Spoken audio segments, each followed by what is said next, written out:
আসসালামু আলাইকুম ভিউয়ার্স, আমি রাইসুল ইসলাম চলে আসলাম নতুন একটি ব্লগ নিয়ে। আমি আজকে যাচ্ছি কক্সবাজারে। আমরা 11 জন ছোটবেলার বন্ধু সবাই একসাথে কক্সবাজার যাচ্ছি।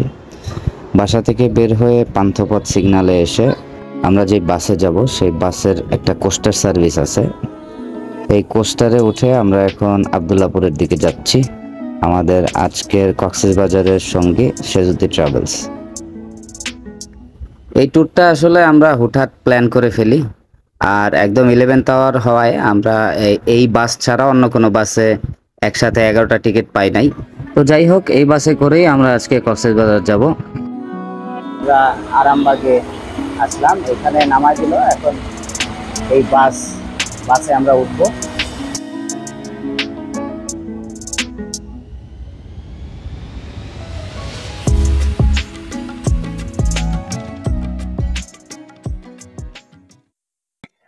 আজকে আমি কক্সবাজারে যাচ্ছি। বাংলাদেশের প্রথম বুলেট বাস, এটা ঢাকা কক্সবাজার রুটে চলে। এটা সেজুতি ট্রাভেলস। তো ভিতরে কিছুক্ষণ বসার সুযোগ হয়েছিল, বাসটা একটু দাঁড়ালো, তাই আবার নেমে আপনাদেরকে বাসটা দেখালাম। বাসটা আসলে বাইরের থেকে দেখতে যতটা মানে ঘুটঘুটে দেখায়, ভিতরে এটার ইন্টেরিয়র একদম খারাপ না। আর যতটুকু সময় এটা চলছে, এইটুক সময় যেটা বুঝলাম যে খুব বেশি একটা থাকে না। এটা বেশ কমফোর্টেবল এবং প্রাইসটাও আসলে খুব বেশি না। তো যাত্রাপথের সমস্ত অভিজ্ঞতা আপনাদের সাথে শেয়ার করবো ইনশাল্লাহ, দেখতে থাকুন। আমাদের সবাই আসলে জব হোল্ডার, তো আসলে সবার একসাথে সময় মেলানো সম্ভব হয় না। তো অনেক বছর পর আমরা অনেক প্ল্যান করে এর আগে ক্যান্সেল করা হয়েছে, তো এইবার ইনশাল্লাহ এক্সিকিউট করা হলো যে আমরা সবাই একসাথে যাচ্ছি। তো বহু বছর পর আমাদের এই ইচ্ছাটা পূরণ হচ্ছে, আলহামদুলিল্লাহ। আর আমরা ইচ্ছা করেই লোয়ার ডেকে সবগুলো টিকিট নিয়েছি, কারণ আমাদের সারা রাত আড্ডা দেওয়ার ইচ্ছা ছিল। তো যাই হোক, এখন বাজে 11:55, আর 5-6 মিনিটের মধ্যেই আমাদের বাস আরামবাগ থেকে কক্সবাজারের উদ্দেশ্যে যাত্রা আরম্ভ করবে। সেলফি তুলবো, আমরা ভিডিও করবো। এতক্ষণ নাটক করলি, ভিডিও শুরু না করে কথা বললাম সবাই মিলে। তুই এখন কইতেছিস কথা কইতে, বেশি কথা কব না, যা কওয়ার যখন ওই যে স্টপেজ দিবে সেই স্টপেজে যায় আমরা কথা বলবো। Thank you. আমাকে বন্ধু জিয়া, কথা বলতে দাও। আমাকে বন্ধু জিয়া, ও সদ্য বিবাহিত, 7 দিন হয়েছে। এখন রাত 2:15 বাজে, আমরা কুমিল্লা এসে নামলাম। এই হোটেলটার নাম হচ্ছে নূরমহল কমিউনিটি সেন্টার। এখানে আমাদের 15 মিনিটের যাত্রা বিরতি দিয়েছে। এখানে বেশ কিছু খাবারের দোকান আছে, একটা জামা কাপড়ের দোকান দেখা যাচ্ছে। দেখে আসি কি কি পাওয়া যায় এখানে। এখানে নূরমহলের স্পেশাল রসমালাই নামক একটি বিরাট আকার কনফেকশনারি দোকান দেখা যাচ্ছে। বলা যায় নর্মালি একটা কনফেকশনারি দোকানে যা যা পাওয়া যায় তার সবই প্রায় এখানে পাওয়া যাবে। তবে দোকানের নামের সাথে যে কথা বলা আছে সে মতোই এখানে স্পেশাল রসমালাইও আপনারা পাবেন, যেটা আমরা কেউই খেয়ে দেখিনি, তবে শুনেছি টেস্ট অনেক ভালো। তো চলুন নূরমহল হোটেল অ্যান্ড কমিউনিটি সেন্টারের ভিতরে কি পাওয়া যায় একটু দেখে আসি। এখানে ঢুকতেই দেখা যাচ্ছে অনেক ধরনের মিষ্টি এবং দই বিক্রি হচ্ছে। আর রেস্টুরেন্টের ভিতরে আসলে কি পাওয়া যায় আমি আর ঢুকে দেখালাম না, যেহেতু আমরা রাত 11টায় খাওয়া দাওয়া শেষ করে সবাই বের হয়েছি, সেজন্য আসলে আমাদের এখন খাবার কোনো চাহিদা নেই। শেষমেশ লোভ সামলাতে না পেরে একটা দই ট্রাই করলাম। দইটা বেশ ভালোই ছিল, একটু টক টক ছিল, খেতে অনেক ভালো লাগছে আমার। আর এই দইটার দাম ছিল 30 টাকা। তো যাই হোক, 15 মিনিটের যাত্রা বিরতির পর আমরা বাসে উঠলাম। এই বাসের সবচেয়ে বড় সুবিধাজনক যে ব্যাপারটা ছিল সেটা হচ্ছে এই বাসের সিটগুলো ফুল ফ্ল্যাট। আমার একদমই অভিজ্ঞতা ছিল না, এই বাসের আগে আমি কখনো ফুল ফ্ল্যাট সিটে যাওয়া আসা করিনি। যাই হোক, এখানে এসি দেওয়া আছে, এসি রোটেট হয় এবং বন্ধও করা যায়। 2টা লাইট দেওয়া আছে, স্পিকার দেওয়া আছে যেটা আপনারা সুবিধা মতো অন অফ করতে পারবেন। এখানে একটা স্পিকার এবং মনিটর দেওয়া আছে, ডান পাশে চার্জিং পোর্ট দেওয়া আছে।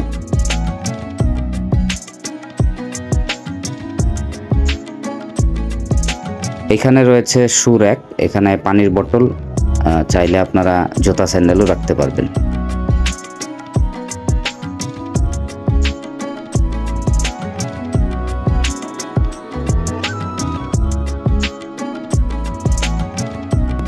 সিঙ্গেল সিটগুলোতেও একই অ্যাকোমোডেশন, একটা এলইডি মনিটর, একটা স্পিকার, তার বাম পাশে একটা চার্জিং পোর্ট।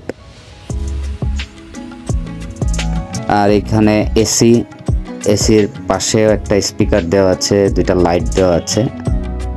একটা জিনিস আপনাদের সাথে শেয়ার করি, যে পিলোগুলা বা বালিশগুলা এখানে দেওয়া আছে, এগুলার কাভারগুলো আসলে খুব বেশি একটা পরিষ্কার ছিল না। তো সাথে যদি আপনারা বালিশের কাভার নিয়ে আসতে পারেন তাহলে খুবই ভালো হবে। ইন্টেরিয়রটা বেশ চমৎকার, দেখতে ভালোই লাগে রাতের বেলায়। প্রতিটা সিটের সাথেই ব্ল্যাঙ্কেট দেওয়া আছে। আর আমরা যখন যাত্রা শুরু করেছিলাম তখন তারা আমাদেরকে 1 বোতল করে 1/2 লিটার পানি প্রোভাইড করেছে। আমরা এখন চিটাগাং এসে দাঁড়ালাম। নামাজের জন্য কিছুক্ষণ সময় বিরতি দেওয়া হয়েছে এখানে। ড্রাইভার সাহেব খুবই ভালো লোক, উনি আমাদেরকে নামাজ পড়ার সুযোগ করে দিয়েছেন। এখন সকাল 5:15 বাজে, আমরা এখন আবার বাসে উঠব। এই বাসের কিছু অভিজ্ঞতা আমি শেয়ার করছি। এই বাসের টপ স্পিড ছিল 70 এবং আমরা সারা রাতি এটা লক্ষ্য করলাম যে এটা 40-45-এর বেশি এভারেজ স্পিড ছিল না, যেটা খুবই বাজে একটা ব্যাপার। আমাদের অনেক সময় লাগছে কক্সবাজার পৌঁছাতে।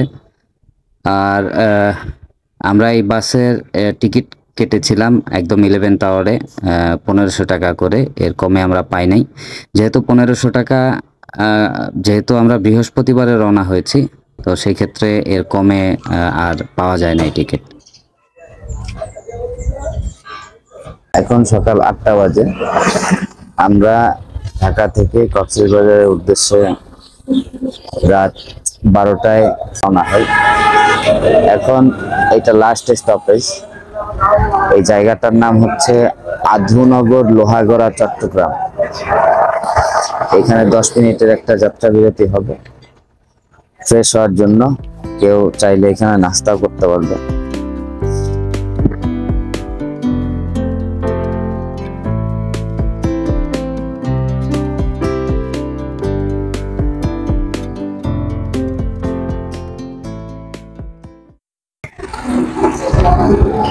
বাসটা আসলে অনেক পুরাতন হওয়ায় এটার সাসপেনশনটাও খুব বেশি একটা ভালো না। আমাদের যতগুলো সিট নেওয়া ছিল সবগুলোর এসি আসলে ভালো ছিল না, এটা ভাঙা ছিল কিছু, আর অনেক ঝাঁকিতে আসছে, খুব খারাপ লাগতেছে এখন। আর লোয়ার ডেকে যে প্রবলেমটা ফেস করলাম সেটা হচ্ছে লোয়ার ডেকে অনেক শব্দ হয়, চাকার সাউন্ডটা একদম সরাসরি কানে লাগে।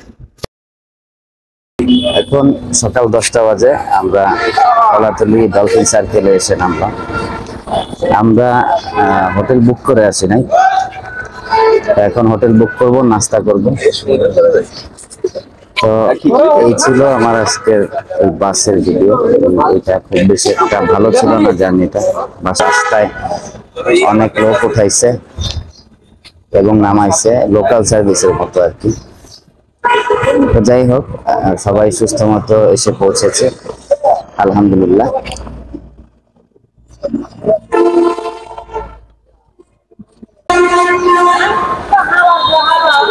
বেশ কয় ঘন্টা লাগলো? 11-11 এত বাজে জার্নি। এই বাস, সে দুটি বাসে আপনারা কেউ উঠতেন না। ছাত্রা মার্কা বাস, টাকা বেশি নেক কম নেক ফ্যাক্টরা দিতেছে, ঝাঁকাইতে জীবন যখন সব শেষ। আর বমি লাগে না কেমন লাগে বলার বাইরে। বাস থেকে নেমে জনপ্রতি 10 টাকা অটো ঠিক করে আমরা এখন সুগন্ধা পয়েন্টে যাচ্ছি। সেখানে আমরা হোটেল খোঁজাখুঁজি করব। যেহেতু আমরা হোটেল ঠিক করে আসি নাই, তাই আমাদের হোটেল খুঁজে বের করতে হবে। হোটেল খোঁজাখুঁজি করতে গিয়ে আমরা কোন কোন হোটেল দেখলাম এবং সেগুলোর ভাড়া কত ছিল, তাছাড়া আমরা সবশেষে কোন হোটেলটি চুজ করলাম, সেগুলোর ডিটেল জানতে চাইলে আমার পরবর্তী ভিডিওতে চোখ রাখুন। তো এই ছিল আমার আজকের ভিডিও। আর আজকের ভিডিও যদি আপনাদের ভালো লেগে থাকে তাহলে অবশ্যই লাইক, কমেন্ট, শেয়ার করবেন এবং এই ধরনের নতুন নতুন ভিডিও পেতে চ্যানেলটি সাবস্ক্রাইব করবেন। ধন্যবাদ।